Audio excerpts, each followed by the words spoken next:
連休住職三木大雲です。本日もコラボ会をさせていただくんですけれども、超豪華ゲストがお二人来ていただいております。まず、誠司さんによろしくお願いします。来ていただいております。そしてまた、小焼さんにも来ていただきました。どうも、小焼スタジオの小焼です。お願いします。トリプルチャンネルのコラボとなっておりますので、ぜひそちらもご覧いただきたいなというふうに思います。ということで本日はですね、やっぱりちょっと私のチャンネル怪談説法となってますので、お二人にまた怖かったなというふうなお話をいただきたいなと。特に怪談じゃなくても結構ですので、特にちょっと誠司さんは海外にね、よく行かれるということで、海外での怖いお話があれば。海外って割と日本と感覚が違うという怖さというか、なるほど。怖さ、そして楽しさもあったりとか、あと、謎の、その街のもの。謎の、ようわからん風習習慣みたいなのもあったりとかして、これはちょっと、国はどこか忘れたんですけど、ミイラ市場があるんですよ。ミイラ市場。市場ということは売ってられる？売ってるんです。ミイラ市場が。これはね、BBC なんかでも特集でやってて、そのミイラ市場の人が言うてたのは、もう BBC には絶対ロケさせへんって言ってましたけど。なぜですか？それは、なぜかというと、BBC の撮り方としては、そのミイラ市場をオカルトチックに仕上げてるんですよ。で、それ現地の人もデータで見ますから。全然。で、英語圏やったらね、もう普通に BBC のニュースも見るわけですよ、ドキュメンタリー。ほんなその中での扱いが、オカルトとして扱ってるのが、もう地元の人にしたらちょっとバカにされてるというか、腹立つわ、みたいな感じで、何がどうかというと、そこは、例えば、娘が嫁ぐときに、娘さんが嫁ぐとき、持たす、例えばですよ。これ例えばですよ。蛇のミイラと、猿の右腕とか渡すんですって。それを持ったら、向こうの、家族にも大事にされる奥さんになるとか。おまじない的に。そういうものが、いろいろあって、そこにちょっと、うちの村は、これにちょっと、例えば、うさぎの左足入れるのが、うち流やねみたいな感じのことがあるらしいね。今日ちょっと風邪ひいた人おるよとかっていう時にぶら下げとくやつがあったりとか。なるほど。だから、てるてる坊主代わりに天気がええようになるようにとかっていう。そういう意味で、私ごめんなさい。最初のミイラの市場で人かなと思ったんですけど。違う。動物です。全部動物なんですけど。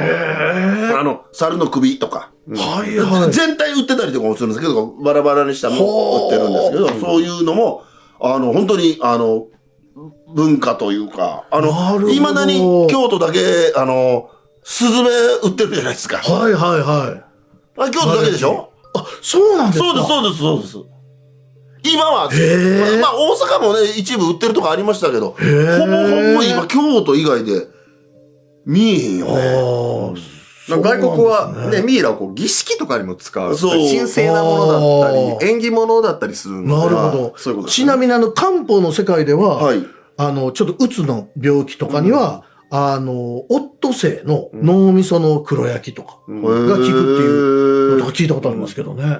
あと、これアジアのこれはもう観光地にもなってるのでご存知の方もおられるかもしれませんが、例えば寿命を全うして亡くなられた方、事故、病気等で亡くなられた方、それ、男性、女性、何箇所かに分けて、風葬をする習慣のある村があって、ちょっと詳しい数字を忘れましたが、11体かなを並べて風葬で、風葬なので並べていくんですけど、その上に屋根、簡単な屋根、もうほんまにヤシの葉でもうファッとした感じの木組んで、ファーッとかけたぐらいのもう簡単なやつなんですけど、それをね、11体並べていって、風葬なので、例えば、たくさんの方が亡くなった場合とかって、12体目、13体目も出るじゃないですか。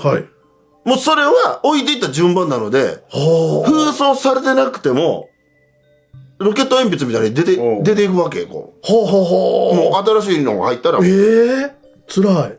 出るんですけど、よく、漫画とかドラマとかでも、人間の匂いってすごく臭いっていう。ああ、言いますね。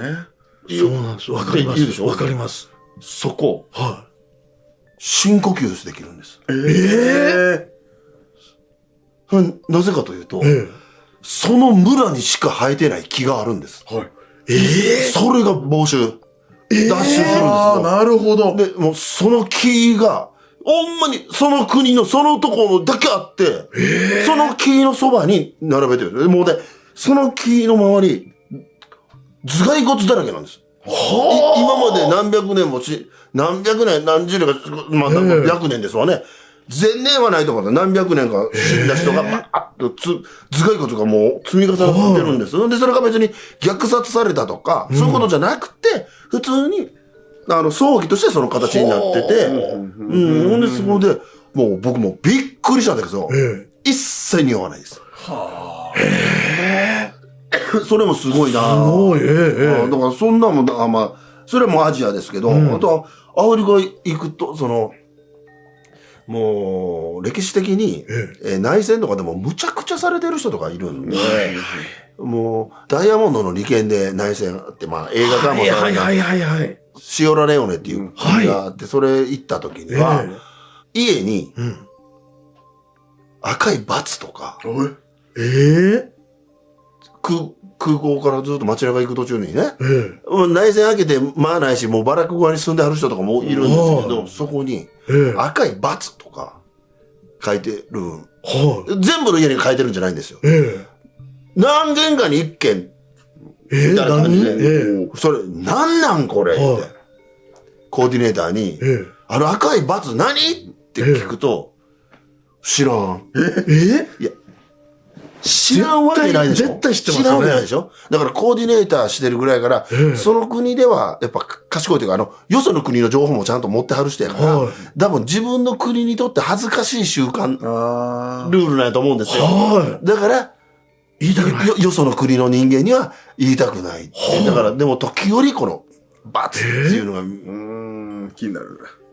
あったりとか。ほんで、それを国で、じゃあちょっと、ビルというか、まあ、3階建てのコンクリートの打ちっぱなしの建物見に行きましょうって、ポロポロの見に行ったんですけど、壁中穴だらけで、鉄砲の。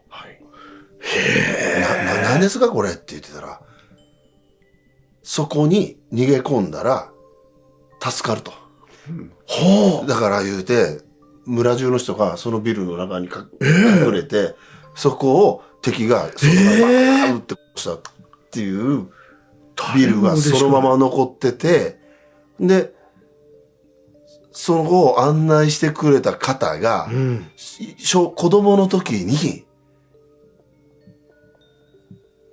僕も助かると思って、その人も、5つかな ?6 つかな、助かろうと思って、行った時には、もう敵が、周りで銃構えてたんです。で、その人は、うわ、嘘だったんやー言うて、気づいて、でもそこで、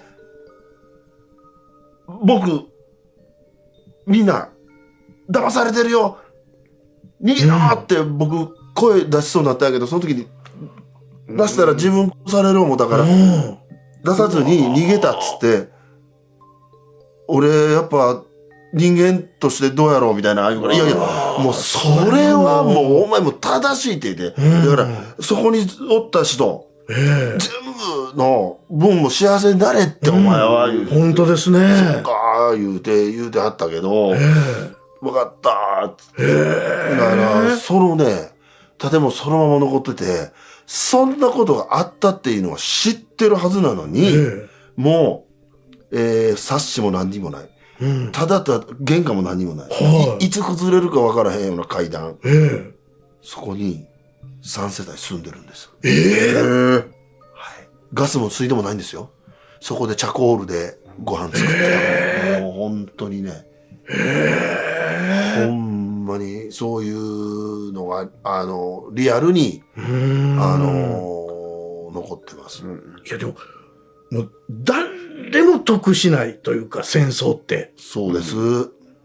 何なんでしょうね。何なんでしょうね。でも、すごい、こう、幸せなこともあって、昔あった、これ、まあ歴史的にも、まあ、これも映画化されてあるけど、ルワンダの内戦で、80万人死んだ時まではカウントしてたけど、もうそれ以上ようわからへん。でもう、80万って言ったら、鳥取の人口より多いから。すごいな。それが全部死んだよ。で、それが当時、空港が死体置き場になってて積んでて、上空通ったらもう死体の匂いしたっちゃう。その時に、ある知り合いのジャーナリストが取材行った時に、そうやったんですかなんて話しながら、今、行くじゃないですか。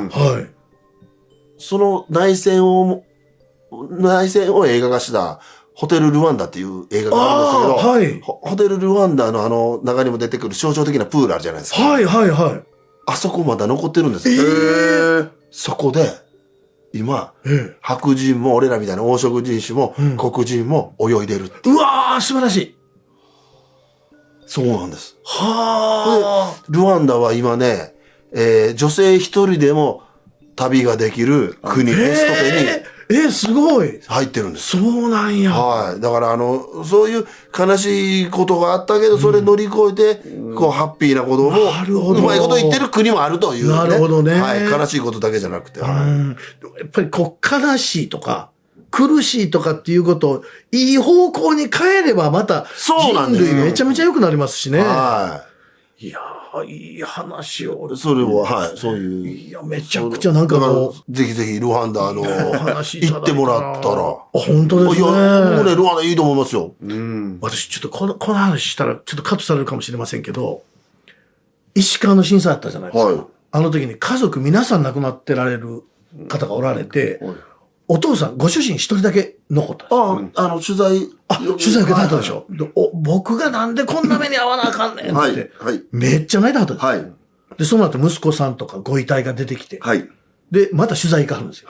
そしたら、もうこの子らの分まで俺は生きるって言ったんです。ほんと死にたくなるじゃないですか。だからもう自ら命を絶とうとしてる人にもう本当に私言いたいのが、もったいなすぎるんですよ。もうそんな戦争とかもそうですし、もうなんか悲しいことがあったから、じゃあ、その分生きないと、もう、自分がそれで命絶とうなんてことはもう本当考えないでいただきたいなと。なんか特に今日ちょっとお話聞いて、なんかもう、一番怖いのは本当に人間ですんで。怖いですよ、ほんまに。ね、人間が本当に私たちがまあちょっと正常でいられるように、考えなくちゃいけないなと思いました。どうもありがとうございました。いいお話をいただきまして。